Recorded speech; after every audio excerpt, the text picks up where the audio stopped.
Bonjour, c'est Gilles sur boursicoté.com. Voici l'analyse technique Forex et matières premières pour cette journée du lundi 16 mars 2015.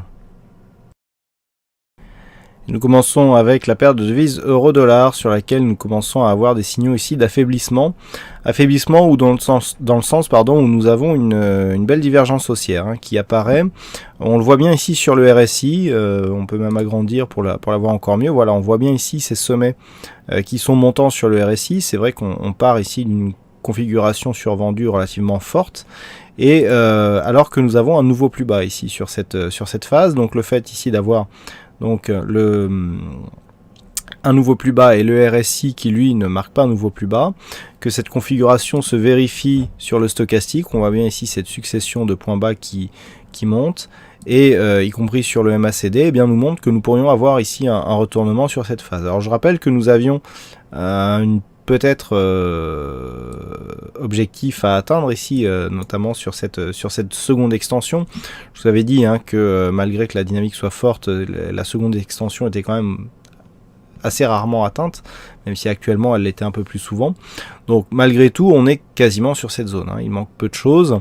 Donc malgré cette divergence, on est encore entre deux feux. Premier feu ici, cette dynamique baissière qui est toujours valable tant qu'on ne casse pas un point haut significatif. Actuellement, le point haut qui se situe donc entre deux points bas significatifs se situe ici à 1,0684. Donc on a ici un contact sur la moyenne mobile 20 exponentielle. On voit que nous avons une divergence qui pourrait favoriser ici un retournement de la tendance. Mais tant qu'on n'a pas cassé ici cette zone des 1,0684, on ne peut pas parler de retournement. Donc les indicateurs vont dans le sens d'un retournement. On le voit d'ailleurs, c'est relativement net sur ce RSI. Idem pour le stochastique, le MACD nous envoie une belle dynamique haussière court terme. Donc à voir si cette phase sera validée. Si nous avions ici une cassure de cette zone, on aurait presque un double bottom pour le coup, parce qu'il est vrai que même si nous avons un nouveau plus bas, ces deux points bas ici sont relativement proches. Et le fait d'avoir une rupture de cette zone après ces deux points bas relativement proches, pourrait donc valider une figure donc en double bottom entre 1,0490 donc et 1,06 presque 90. On a presque 200 pips à récupérer, ce qui nous enverrait quasiment ici sur les 1,0880-90, donc quasiment sur cette zone ici que les cours ont testé avant cette deuxième accélération. Donc cette zone ici des 1,0684 sera importante, il va falloir la surveiller. En absence de rupture de cette zone et donc si les cours continuent à rester sous cette moyenne mobile 20 exponentielle, l'objectif sera vraisemblablement donc une rupture de cette zone de point bas pour atteindre l'objectif, donc la seconde extension du retracement de Fibonacci à 261,8% qui se situe à 1,0437. Pas grand chose à dire sur le dollar yen, nous avons une phase de stabilisation, phase qui avait été détectée assez tôt. Donc on navigue ici autour de cette moyenne mobile 20 exponentielle, donc sur cette zone de retracement 23,6%. Je rappelle que suite à l'accélération haussière ici que nous avons connue, avec l'établissement de ce point haut à 1,2203, on a eu ici un mini double top qui est venu valider un retour sur la moyenne mobile 20 exponentielle et depuis on oscille entre cette zone horizontale des 121,70 qui était la précédente zone de point haut et le retracement de Fibonacci à 38,2% ici 120,75, voire cette zone de support à 120,68 puisque c'est sur cette zone que nous sommes venus chercher un contact récemment. Depuis donc les cours sont remontés, on gravite ici autour du retracement 23,6% de Fibonacci. Donc on reste toujours dans une orientation plutôt haussière puisqu'on n'a pas consolidé plus de 38,2%, mais avec une perte ici de la dynamique actuellement.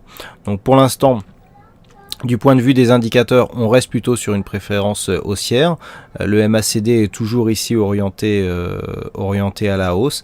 Et si la dynamique reste orientée de cette manière, on devrait assister à un retour ici sur cette zone des 122 avec potentiellement une rupture de celle-ci. Et enfin sur l'or, nous assistons là aussi à une phase de stabilisation puisqu'après avoir connu ici un mouvement baissier, on a dans un premier temps validé ici un objectif en extension de Fibonacci et une zone horizontale, petit rebond technique, on a cassé, on a retrouvé cette zone ici comme résistance et on a poursuivi ici jusqu'à la zone des 1150 $ l'once qui était aussi un objectif fixé depuis un petit moment. Retour ici sur la moyenne mobile 20 exponentielle, mais pas de relais puisqu'on n'a pas cassé ici cette zone de point bas. Et donc phase de stabilisation entre cette ancienne zone de support, 1165 $ l'once, et cette zone qui était là aussi clairement identifiée à 1150 $ l'once. Donc là, on est toujours dans une dynamique plutôt baissière, hein. On a ici une phase d'accélération qui provoque ici donc l'établissement d'un point bas court terme avec une phase de stabilisation. Il y a très peu de rebond technique sur cette phase, hein, puisque si on prend la dynamique directe, on voit que le retracement des 38,2% de Fibonacci n'est même pas atteint. On a du mal, hein, on voit ici que cette zone de 23,6 est en train de s'imposer comme zone de résistance. Donc on a ici une configuration qui va vraiment dans le sens d'une stabilisation, hein, une oscillation qui navigue entre une zone extrême et un retracement de Fibonacci, est une phase de stabilisation, encore appelée consolidation horizontale. Donc là on est vraiment dans ce cas de figure, donc phase de stabilisation, une configuration horizontale est une zone qui permet à la tendance de se poser avant éventuellement une phase d'accélération.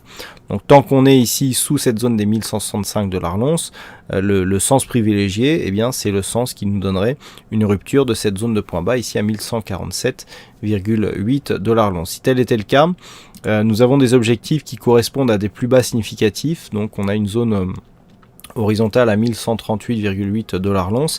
Nous avons une seconde extension de Fibonacci, hein, par rapport à la précédente phase de stabilisation qui nous donne quasiment le même objectif, hein, puisque l'extension se situe à 1137,8. Donc là, sur une rupture de cette zone, clairement l'objectif serait ici cette zone 1137,8, 1138,8 $ l'once, et donc qui confirmerait la poursuite du mouvement baissier sur le métal jaune.